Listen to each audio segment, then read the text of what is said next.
Bem-vindos de volta ao canal. Hoje vamos mergulhar em uma das histórias mais perturbadoras da humanidade. Por trás dos muros sagrados do menor país do mundo, existem segredos que permaneceram ocultos por séculos.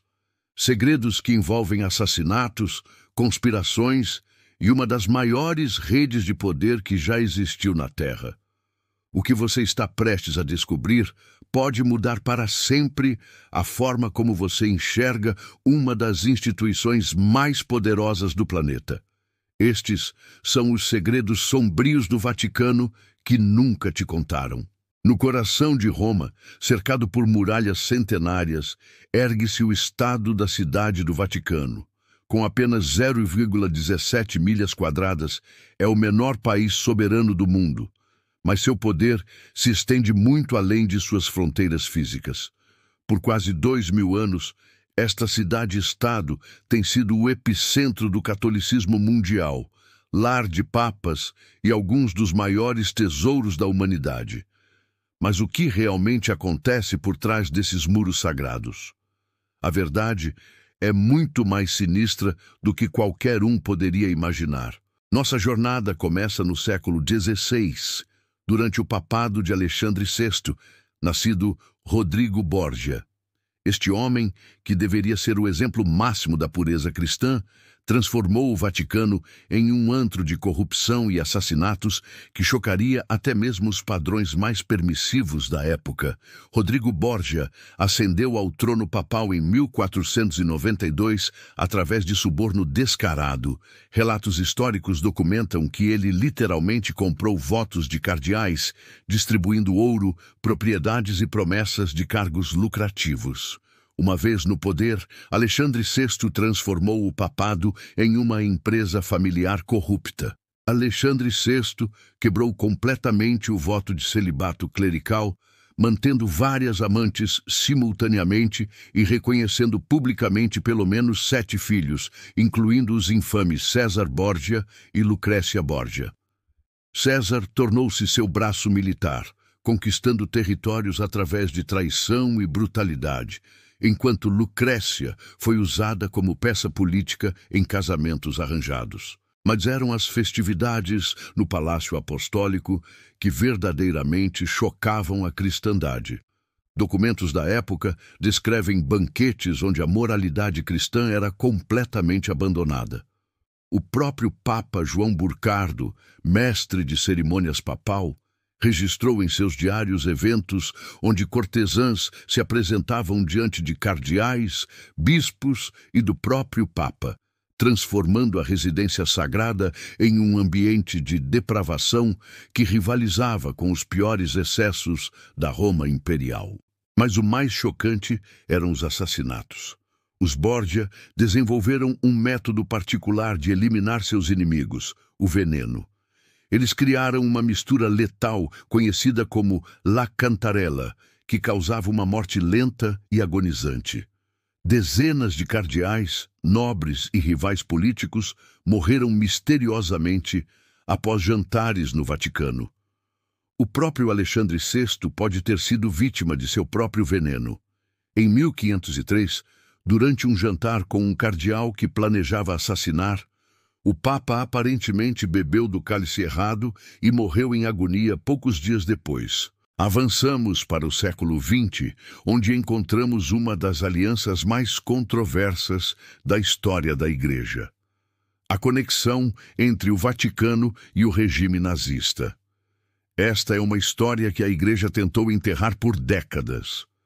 Durante a Segunda Guerra Mundial, o Papa Pio XII manteve um silêncio ensurdecedor sobre o Holocausto. Enquanto 6 milhões de judeus eram sistematicamente exterminados, o líder da cristandade mundial escolheu não condenar publicamente os crimes nazistas. Documentos desclassificados revelaram que o Vaticano estabeleceu as chamadas linhas de ratos, rotas de fuga secretas que ajudaram milhares de criminosos de guerra nazistas a escapar da Europa após a guerra. Usando passaportes falsos fornecidos pela Igreja, oficiais da SS e comandantes de campos de concentração fugiram para a América do Sul. Adolf Eichmann, conhecido como o arquiteto do Holocausto, usou documentos do Vaticano para escapar para a Argentina. Josef Mengele, o médico nazista que realizava experimentos grotescos em prisioneiros, também foi auxiliado pela rede vaticana. Estima-se que mais de 30.000 nazistas escaparam usando as rotas estabelecidas pela Igreja. Por que a Igreja faria isso?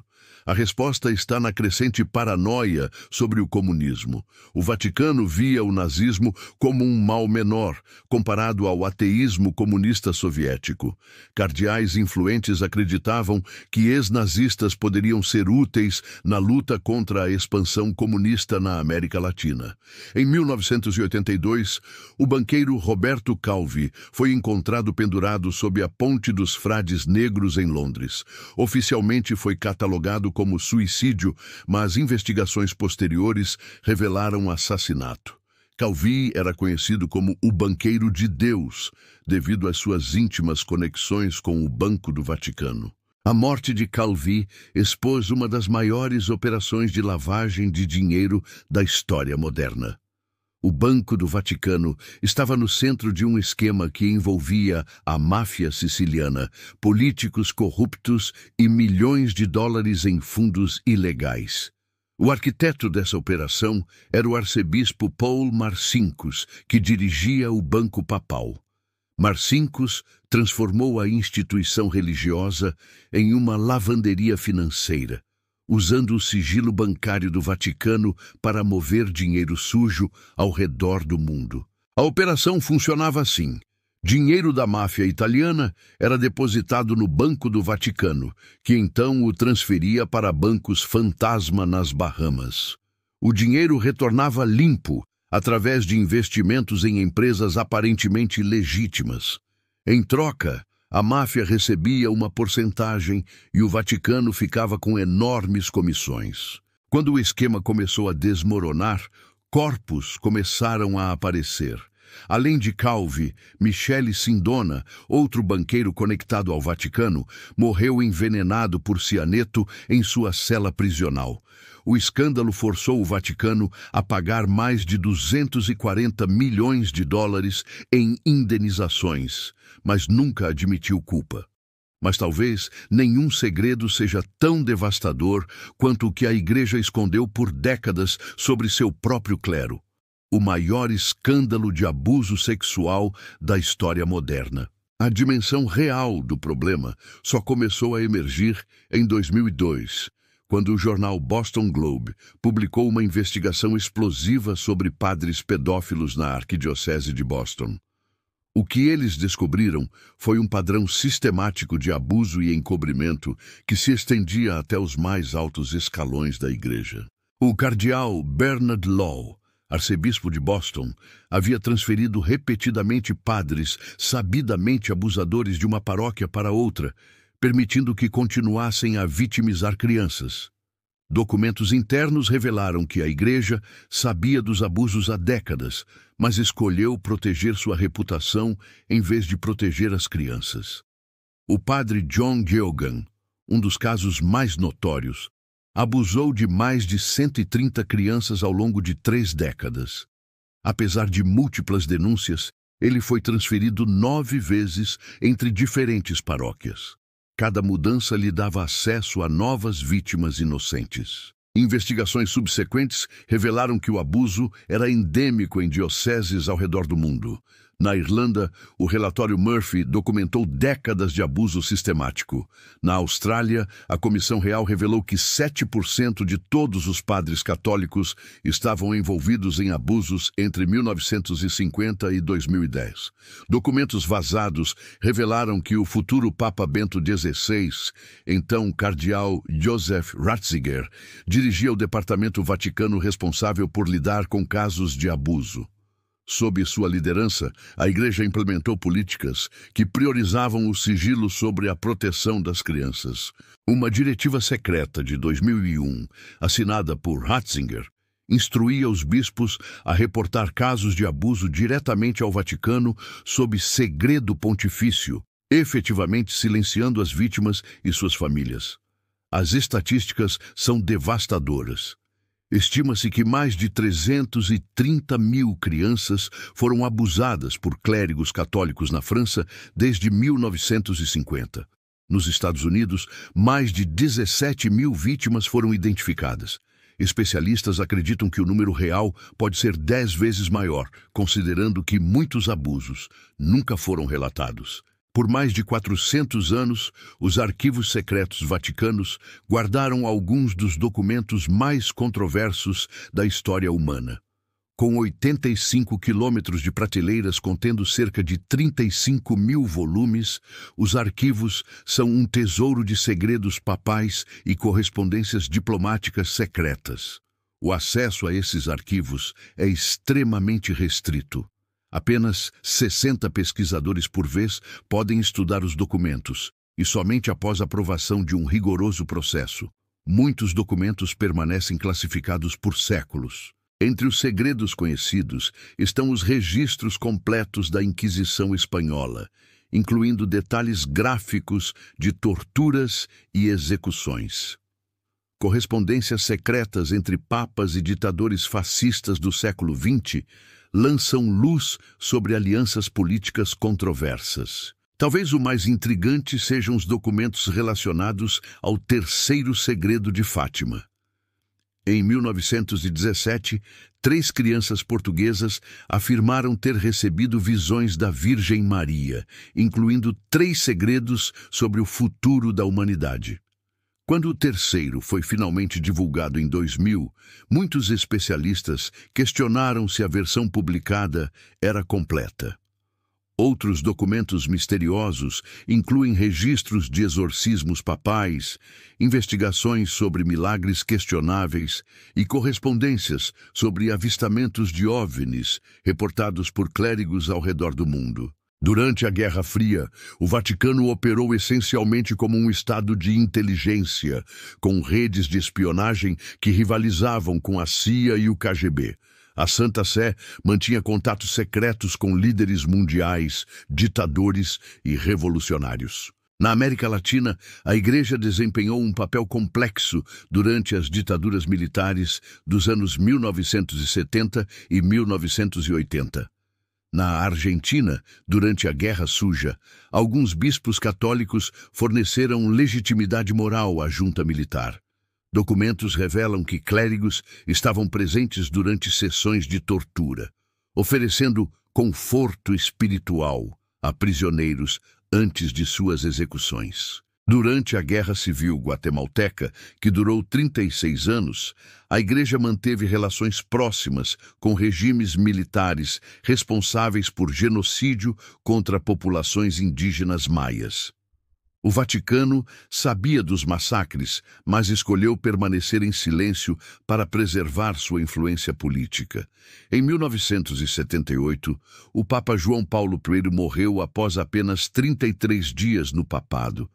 Oficialmente, a causa da morte foi um ataque cardíaco, mas as circunstâncias foram tão suspeitas que conspirólogos imediatamente sugeriram assassinato.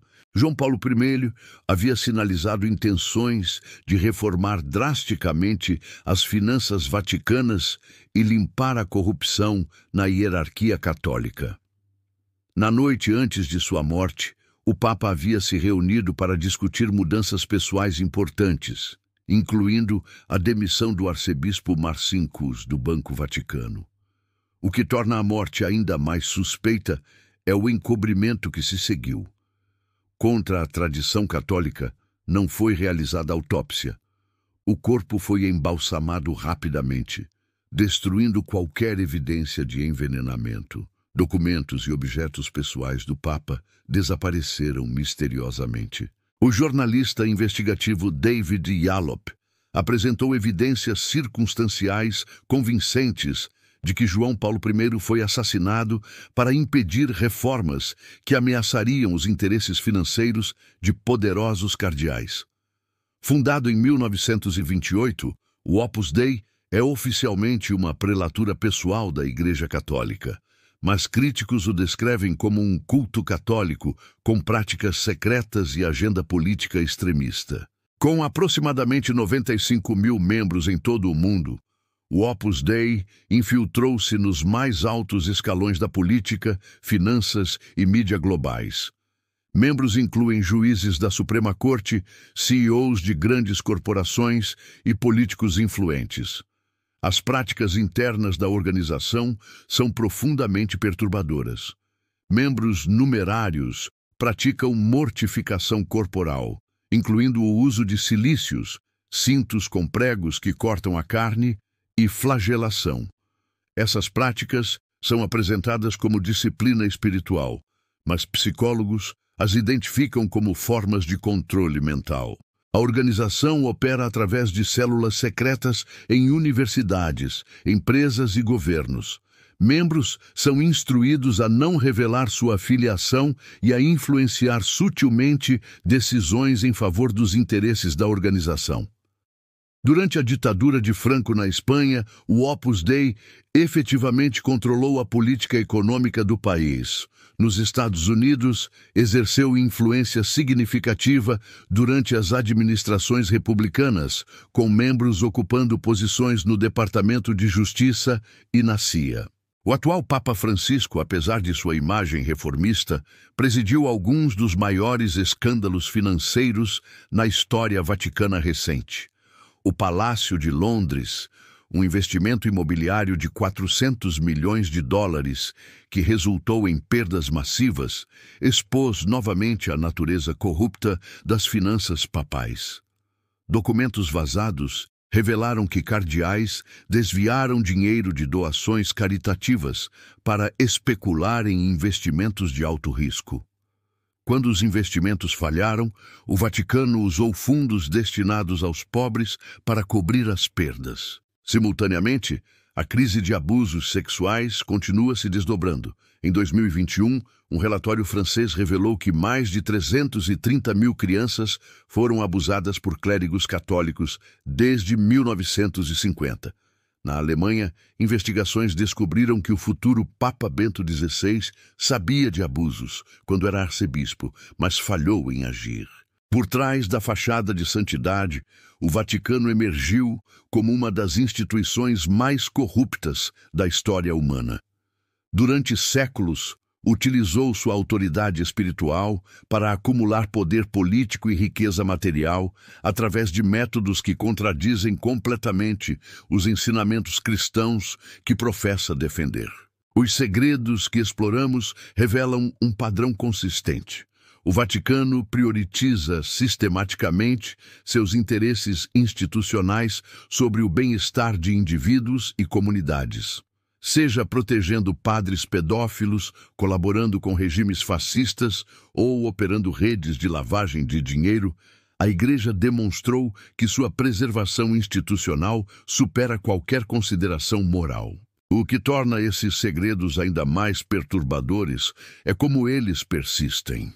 Apesar de décadas de exposição e escândalo, a estrutura fundamental que permite essas atrocidades permanece intacta. O sigilo episcopal, a imunidade diplomática e a opacidade financeira continuam protegendo criminosos. Mas há esperança.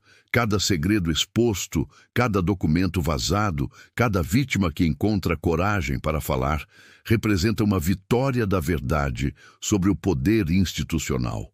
Jornalistas investigativos, advogados corajosos e ativistas dedicados continuam desenterrando a verdade sobre os crimes vaticanos. O movimento global de sobreviventes de abuso clerical criou redes de apoio que a Igreja não pode mais intimidar ou silenciar. Governos nacionais começaram investigações criminais que resultaram em acusações contra bispos e cardeais de alto escalão. Jovens católicos estão rejeitando a autoridade cega tradicional e exigindo responsabilidade de seus líderes religiosos. A tecnologia democratizou o acesso à informação religiosa, tornando impossível manter segredos institucionais indefinidamente. O conhecimento sem ação é cumplicidade. Saber sobre injustiça e permanecer em silêncio é tornar-se parte do problema. Mas quando usamos informação para educar outros, apoiar vítimas e exigir responsabilidade, Transformamos segredos sombrios em ferramentas de mudança positiva. Compartilhem estas histórias. Questionem a autoridade religiosa. Apoiem organizações que trabalham com sobreviventes de abuso. Ensinem às próximas gerações que nenhuma instituição está acima da lei moral ou civil. Os segredos que exploramos foram mantidos em silêncio por séculos, através do medo e intimidação. Mas luz solar é o melhor desinfetante, e a verdade tem uma maneira de emergir, não importa quão profundamente seja enterrada. O Vaticano construiu sua autoridade sobre fundações de sigilo e mistério. Mas mistério não é santidade e segredos não são sabedoria. Verdadeira autoridade moral vem de transparência, humildade e serviço genuíno, qualidades que estiveram conspicuamente ausentes dos corredores do poder papal. A escolha é nossa.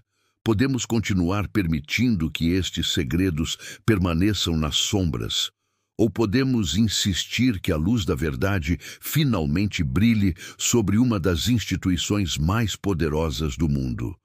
Obrigado por se juntarem a mim nesta jornada através dos segredos ocultos do Vaticano. Se este conteúdo fez vocês pensarem ou questionarem, então cumpri meu objetivo. Lembrem-se, a verdade pode ser inconfortável, mas é sempre preferível à mentira confortável. E às vezes, expor a escuridão é o primeiro passo necessário para deixar a luz entrar. Até o próximo episódio, continuem questionando, continuem buscando a verdade e nunca permitam que o poder funcione sem responsabilidade.